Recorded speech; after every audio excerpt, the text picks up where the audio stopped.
So today is Mother's Day, so let's talk a little bit about honoring parents. Another good reason to speak about it is it appears in last week's parsha, like this Shabbos we read about it. The verse that appeared in this parsha was that it says that every person must revere his mother and father. Puts the mother before the father. And another verse in the Ten Commandments, it says, honor your father and mother. So it switches the order. Anybody heard of this before, why it switches them? So, okay, I imagine you might have heard this before. So they say that it's easy. Honor means like to do kindnesses on behalf of the other, like to extend yourself. So it seems to be that many people, it's easier for them to do that with their mother than their father. There's a certain reverence or distance at times. So they're saying with your father too, extend yourself beyond your comfort, your level, help them, feed them, assist them. Do that not just with your mother, you might feel a certain affinity to her, but also to your father. And then in terms of fear, many times the child might fear the father more than the mother. So it's saying you should fear them, and basically fear the mother as well.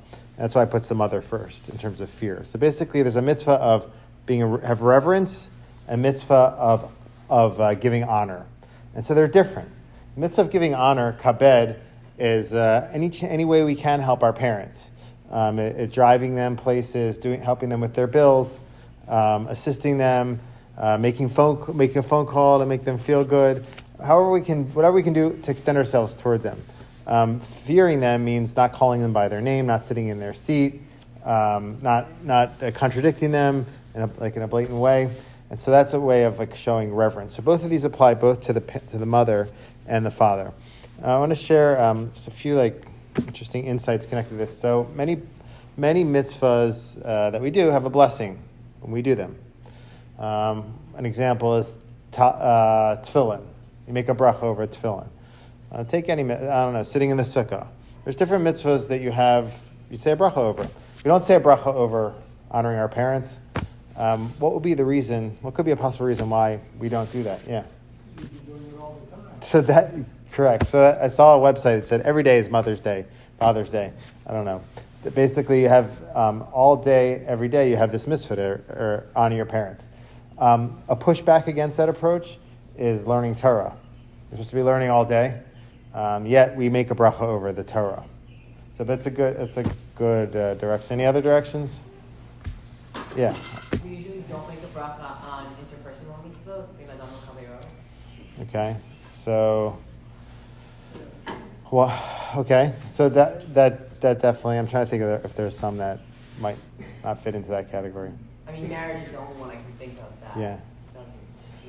So it said that if there's a mitzvah that's not dependent on you, that could be behind that. If there's a mitzvah that's not dependent on you, it's dependent on the other person, so we don't know you're for sure going to fulfill it. If the parent doesn't want the honor, doesn't want the reverence, they can kind of not accept it, and therefore you perhaps didn't fulfill the mitzvah through doing that act. So same thing with charity. When you give tzedakah, it's a mitzvah. We should say a bracha over it, but we don't for that reason. I want to share with you one more thought. Two more.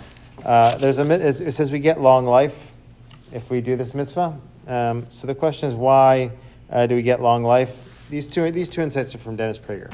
So he says that there's different explanations. Some say that it's because you are spending so many years and time honoring your parents. God gives you that in return. So Dennis Prager says basically a society that doesn't honor their parents is doomed.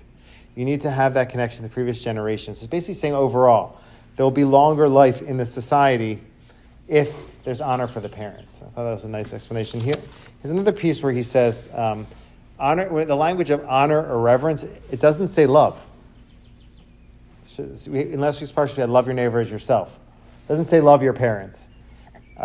If the parent is abusive or they're hostile, the laws are different when it comes to that. But let's say a parent is welcoming and kind, whatever, or just like a normal connection.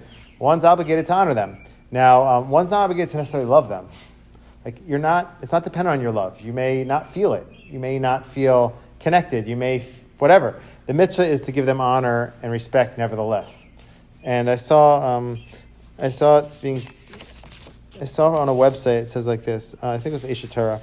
We learn from your amazing thing. The mitzvah honoring parents does not depend on what your parents did for you, or even whether they were good parents. Rather, we honor parents simply because they gave us the gift of life. He says, imagine you were drowning, and a stranger came along and saved your life. You'd be forever indebted to the person. All the more so should we be grateful to our parents who gave us life. It's very simple. They gave us life. Anybody, if your life was in danger, you give anything, millions of dollars, whatever you had, your whole bank account, everything you give to restore yours, to return to life.